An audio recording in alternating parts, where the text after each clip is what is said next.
नमस्कार सगळ्यांना. पहिले मराठीमध्ये करू आपण, नंतर हिंदीमध्ये करू. तर 6 जूनला आपण सगळ्यांनी पाहिलं दिल्लीच्या जंतर मंतरवर परीक्षेत आतापर्यंत 6-7 विद्यार्थ्यांनी आत्महत्या केलेली आहे. सीबीएसईचे जे 17 लाख स्टुडंट्स आहेत त्यांचं फ्युचर अफेक्ट झालेलं आहे. SSC GD चे अजून 16 लाख स्टुडंट्स आहेत, त्यांचं फ्युचर अफेक्ट झालेलं आहे.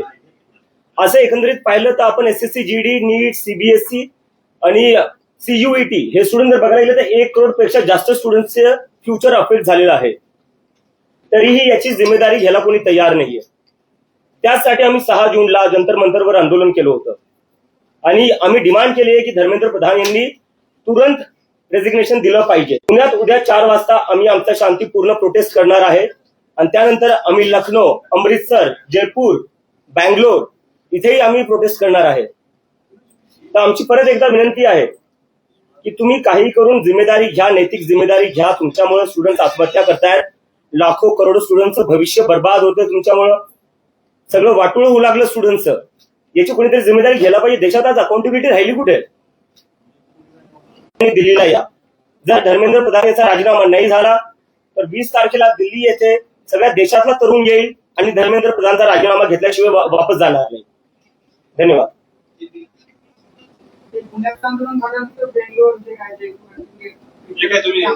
एकदा मी हिंदीत करून घेऊ आता बंद केले, आमचे सोशल मीडिया हॅक केले. ते नसते केलं तर मला अमेरिकेवर यायची गरज पडली नसती. विद्यापीठच का निवडलं? जिल्हाधिकारी कार्यालय विद्यापीठात काय प्रॉब्लेम सर? नाही प्रॉब्लेम काय? परमिशन भेटलेली आहे, काही प्रॉब्लेम नाहीये. प्रोटेस्ट कुठेही हो, 6 विद्यार्थ्यांनी आत्महत्या केलेली आहे. लाखो करोडो स्टुडंटचं आयुष्य जे आहे ते त्याच्यावर मोठा क्वेश्चन मार्क आहे. मला वाटतं आपण त्याच्यावर थोडं फोकस करूया. नरेंद्र मोदी हे धर्मेंद्र प्रधानांचा राजीनामा घेतील असं तुम्हाला वाटतंय का? कारण तुमच्या पहिल्या दिवशी जे आंदोलन होतं त्याला चांगला प्रतिसाद मिळाला, पुढे देखील प्रतिसाद मिळेल काय त्याच्यात? काही लोक ओडिसावरून आली होती, बंगालवरून आली होती आणि त्याच्यानंतर त्यांचं असं झालं की आता हे देशभर वाढलं पाहिजे. म्हणजे मला तिथं भरपूर जे सगळे तरुण जे आलेले होते देशभरातून, त्यांनी मला सांगितलं की तुम्ही देशभर करा आणि त्याच्यामुळे आम्ही आता वेगळ्या वेगळ्या राज्यात करणार आहोत. आंदोलन दाबण्याचा प्रयत्न होतोय, काही धमकीचे फोन किंवा घरच्यांना so I really respect that passion. पण आम्ही लवकरच आमच्या फॉर्मल बॉडीज पण अनाऊन्स करू. तुम्ही आता विद्यार्थ्यांचे प्रश्न लढताय, या प्रश्नात तुम्हाला यश मिळाल्यानंतर ना पुढचे काही मुद्दे असणार आहेत का? सर आधी हा प्रश्न सुटला तर आपण पुढचा प्रश्न धर्मेंद्र प्रधानांचा राजीनामा घेणं की नीट पेपर फुटीची यंत्रणा सगळी कोलॅप्स झालेली आहे, करायची गरजच पडली नसती. दिल्लीमध्ये आंदोलन करताना तुम्हाला देशातल्या इतर अनेकांनी पाठिंबा दिला, ते तुमच्यासोबत आलेले होते. पुण्यामध्ये आंदोलन करताना असे पुण्यातले कोणते घटक आहेत, कोण व्यक्ती आहेत ते तुमच्या आंदोलनाला सपोर्ट देण्यासाठी आलेले आहेत? आता आंदोलनाचं आयोजन करताना तुम्ही कोणासोबत कॉर्डिनेट करतात, कोणाशी चर्चा करतात? मंडळी कोण आहे की यावं लागेल, कोणाला कोणतरी बोलावं लागेल. तर माझी जेवढी आईवडील हे बघता त्यांना सांगतोय, तुमच्या लेकरांना बोलण्यापासून थांबू नका. जोपर्यंत मी एकटा बोलत राहील तोपर्यंत असू शकता मला एकट्याला आवाज दाबायचा प्रयत्न करतील. पण जेव्हा लाखो करोडो स्टुडंट सोबत बोलतील ना, तेव्हा यांची हिंमत होणार नाही कोणाचा आवाज दाबायला. आणि जेलमध्ये जर कोणाला टाकायचं तर मी जेलमध्ये जायला तयार आहे. तुमच्या लेकरांना जेलमध्ये जाऊन देणार, मी त्याची जबाबदारी घेईल. पण तुमच्या लेकरांना तुम्ही बोलण्यापासून थांबू नका. नाही आता इथंच सर. तर दिल्ली पोलिसने एका आतंकवाद्याला परमिशन दिली असं म्हणायचं तुम्हाला? पुणे पोलिसने एका आतंकवाद्याला परमिशन दिली असं म्हणायचं? एक minute sir, I am answering sir please. ठीक आहे, लिगली करतो आम्ही, म्हणजे बेस काय याच्यात. आणि चला ठीक आहे, हे एकदा मी अजूनही करतो. चला म्हणजे मी एक पाहिलं, वेदांत जो होता 17 वर्षाचा स्टुडंट, ठीक आहे, त्या 17 वर्षाच्या स्टुडंटला पाकिस्तानी बोलण्यात आलं जेव्हा त्यांनी CBSE मध्ये काय घोळ चालला तो एक्सपोज केला. हेच मिळवून दिलं इंडिपेंडन्स. किती वर्ष लागले होते सर? ते वर्षाचं नाही, त्यांनी ते लढले म्हणून भेटले. हो, पण किती वर्ष? ठीक आहे ना. आम्हाला 15 दिवस झाले सुरू होऊन. अभिजित, तुम्ही म्हणे की आता तुम्ही इकडे थांबणार जाणार नाही. Yes.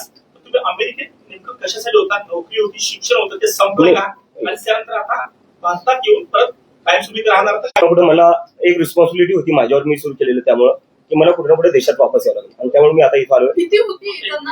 हा?